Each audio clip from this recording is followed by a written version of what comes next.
hadis riwayat Ahmad menyebutkan bahwa supaya tidak kemana-mana, dan saya tidak salah, saya izin baca bahwa Nabi Muhammad SAW bersabda, hendaklah kalian berdagang atau berniaga, karena berdagang atau berniaga adalah merupakan 9 dari 10 pintu rezeki. Sebaik-baiknya pekerjaan adalah pekerjaan seorang pria dengan tangannya sendiri, dan setiap jual beli yang mabrur. Luar biasa. Di dalam diri kita sendiri kita punya potensi-potensi yang selama ini nggak kita kenali. Saya sendiri dulu adalah seorang karyawan, bukan seorang pengusaha. Tapi saya nggak mengerti potensi yang saya miliki sampai saya di PHK. Begitu saya di PHK, mendaftar melamar pekerjaan tidak dimungkinkan karena krismon. Waktu itu akhirnya saya memulai usaha.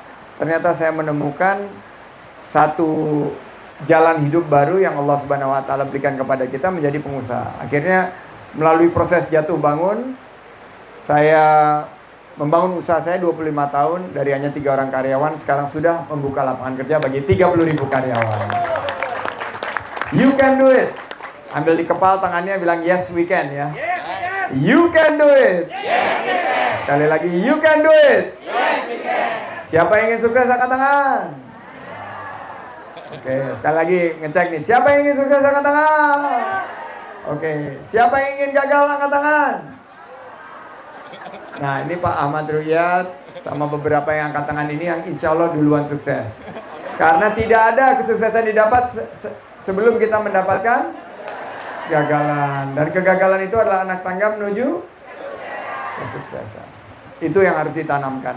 Keistiqomahan itu adalah bagaimana kita kerja tuntas. Bagaimana kita mencapai batas dengan penuh kerja ikhlas. Saya selalu bilang kerja 4As, kerja keras, nggak cukup kerja keras, kerja cerdas, gunakan akal dan pikiran.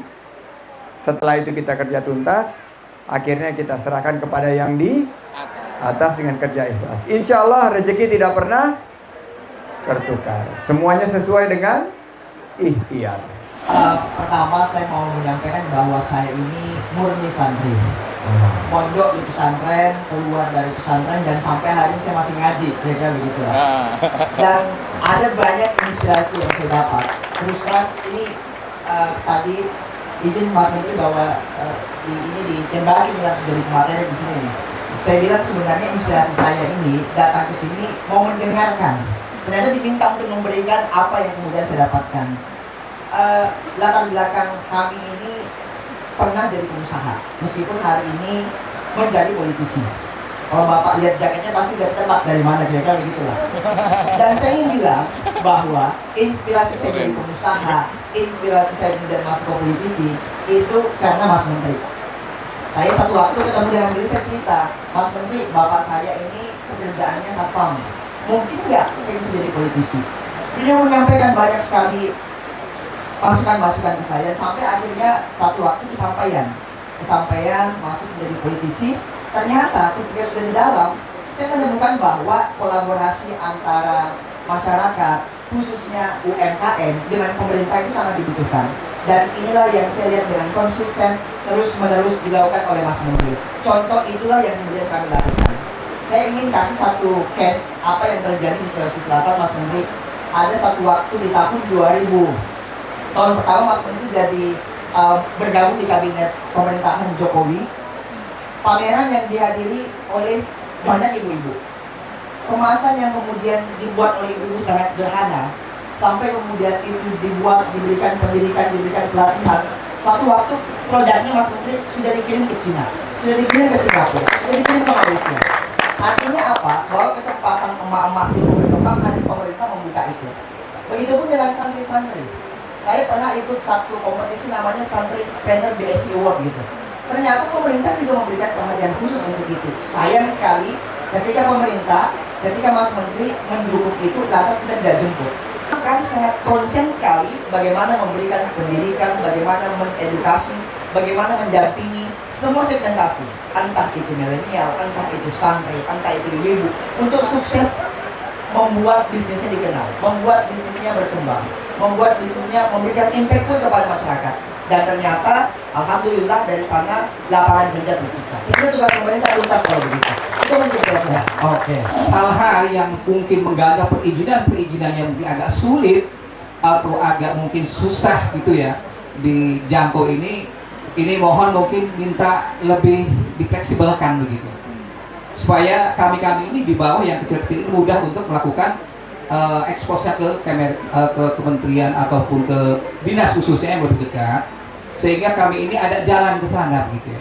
Umumnya di kami Pak, bahwa hal-hal seperti ini terkait mungkin ya UMKM dan segala macam ini, kita ini harus ada labelnya juga gitu kan, dari dinas Perindah, UMKM dan segala macam. Tetapi untuk arah ke sana itu agak sulit gitu. Kami ini khusus untuk tantangan di Jakarta saja itu sudah ditanyakan nomor registernya apa, ini apa. Sedangkan daftarnya ini kadang-kadang kita harus nunggu dulu berapa lama.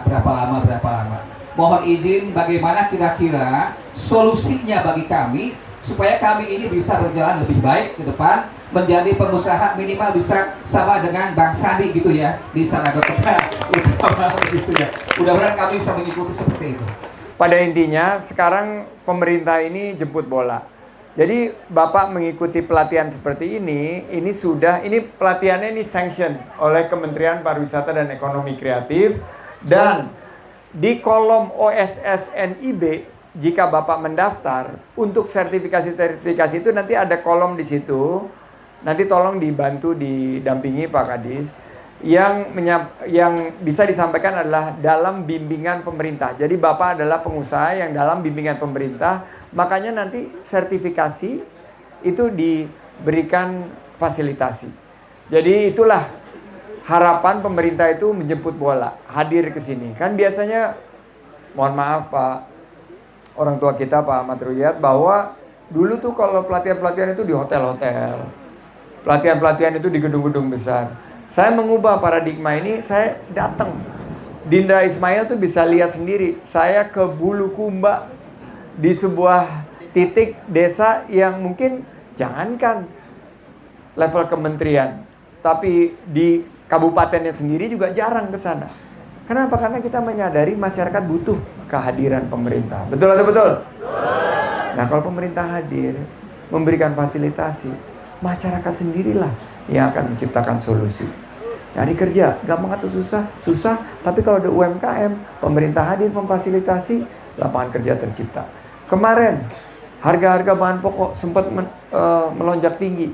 Tapi begitu kita bergandengan tangan pemerintah, dunia usaha, masyarakat, alhamdulillah saat lebaran kemarin, harga-harga lebih terkendali. Inflasi kita dibandingkan Amerika yang ada potensi gagal bayar, dibandingkan Inggris yang naik sampai 10%, Indonesia masih lebih baik.